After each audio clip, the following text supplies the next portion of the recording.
Hey everyone, in this quick tech how-to video, I'm going to show you how to enable the new iOS 14.5 feature, unlocking your iPhone with your Apple Watch. This feature is super useful now to unlock our phones as we all now wear masks. Before we begin, make sure that your iPhone is updated to the latest iOS version, at least 14.5. To check, head into Settings, General, and then Software Update. You will also need to make sure that your Apple Watch is updated to the latest WatchOS, which is currently 7.4. To check this, open the Watch app, tap General, and then Software Update inside of here. Once you've updated to the latest versions available, head back into Settings. Scroll down and tap Face ID and Passcode. Enter your passcode and you'll be in the submenu.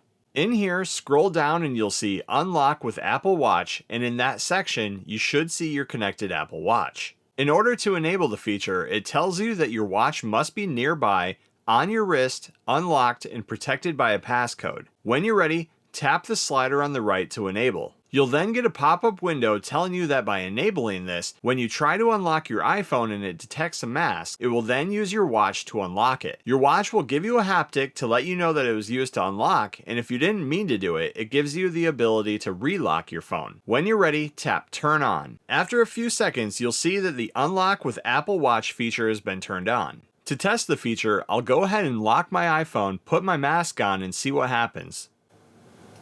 And just like it said, as soon as it detected my mask, it unlocked and gave me a haptic on my watch, and I was able to swipe up to open my phone. And that's how you enable the new iOS 14.5 feature, unlocking your iPhone using your Apple Watch. Thanks for watching. Please like and subscribe and stay tuned for more quick tech how-to videos.